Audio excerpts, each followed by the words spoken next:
धाराशिव जिल्ह्यातील वाशी तालुक्यामध्ये आता सुसाट वाऱ्यासह झालेल्या पावसानं मोठं नुकसान झालेलं आहे।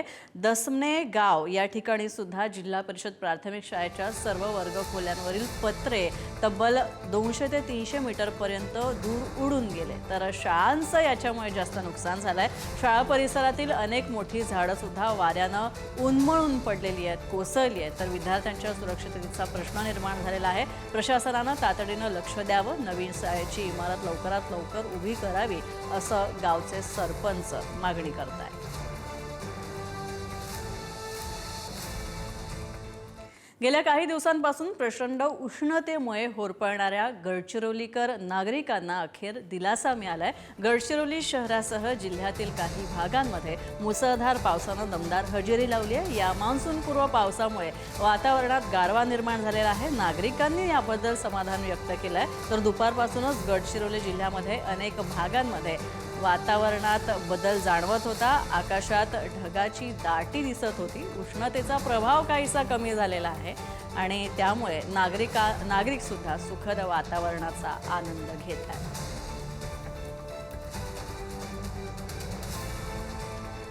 हवामान विभागानं 30 मे ते 1 जून या कालावधीच्या दरम्यान अकोला जिल्ह्यात सुद्धा मान्सूनपूर्व पाऊस पडण्याचा अंदाज वर्तवला होता आणि यानुसारच अकोला शहरासह परिसरामध्ये रिमझिम पावसानं हजेरी लावलेली आहे। सकाळपासूनच वातावरणामध्ये अचानक बदल जाणवत होते। आकाशात ढगांची दाटी सुद्धा झाली आहे, तसंच हलक्या स्वरूपाचा पाऊस सुद्धा पडलाय। अकोल्याचं सध्याचं तापमान हे 41 अंश सेल्सिअसच्या वर होतं आणि काही दिवसांपासून नागरिकांना उष्म्याचा प्रचंड त्रास होत होता। मात्र रिमझिम पाऊस पडला आणि वातावरण थंडगार झालेलं आहे। नागरिकांना उन्हाच्या झळांपासून दिलासा मिळाला। पुढचे 2 ते 3 दिवस काही ठिकाणी मेघगर्जनेसह पावसाची शक्यता हवामान विभागानं वर्तवली आहे आणि यामुळे शेतकरी आणि नागरिकांचं लक्ष आता आगामी हवामान कसं असेल याकडे राहिलं।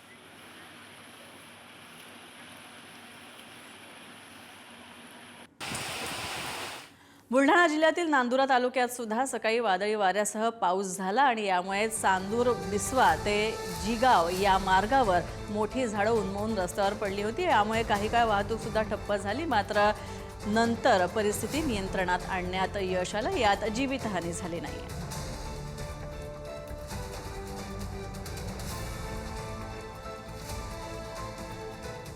भिवंडी शहरासह ग्रामीण भागात मध्यरात्रीनंतर आणि पहाटे मान्सूनपूर्व पावसानं जोरदार हजेरी लावलेली आहे। गेल्या काही दिवसांपासून उकाड्यानं हैराण झालेल्या नागरिकांना पावसामुळे दिलासा मिळालेला आहे। पहाटे बरसलेल्या पावसाच्या सरींमुळे वातावरण अतिशय थंडगार असं झालेलं आहे। तसंच आता मान्सूनची उत्सुकता सगळ्यांना लागली आहे।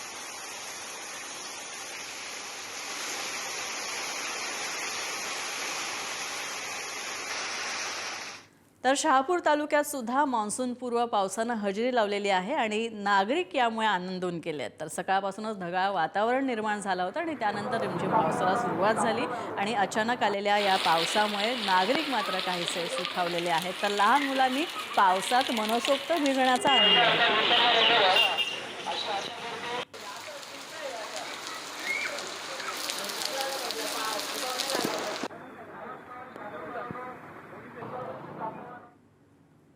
पुण्याच्या शिरूर तालुक्यातील कोरेगाव इथल्या SN चौक परिसरामध्ये झाडावर वीज कोसळल्याची घटना घडलेली आहे।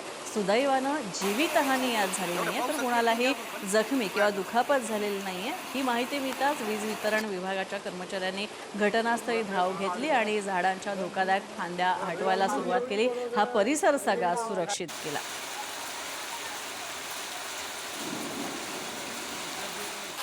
नाशिकच्या मालेगाव शहरासह तालुक्यातील अनेक ग्रामीण भागांमध्ये मुसळधार पावसानं हजेरी लावली आणि अचानक आलेल्या पावसामुळे उकाड्यानं त्रासलेल्या नागरिकांना मात्र आनंद मिळालेला आहे, दिलासा मिळाला। तर काही ठिकाणी वादळी वाऱ्यासह पावसाच्या सरी बरसल्या। पावसामुळे रस्त्यावर पाणी साचल्याचं चित्र होतं आणि दरम्यान शेती कामांसाठी मात्र पावसाचा काही प्रमाणात फायदा होणार असल्याची अपेक्षा शेतकरी व्यक्त करतायत।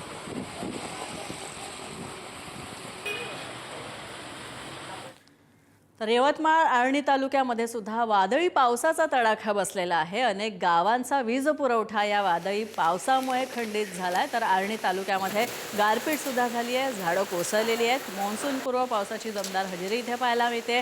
उकाड्यापासून मात्र लोकांना दिलासा मिळाला।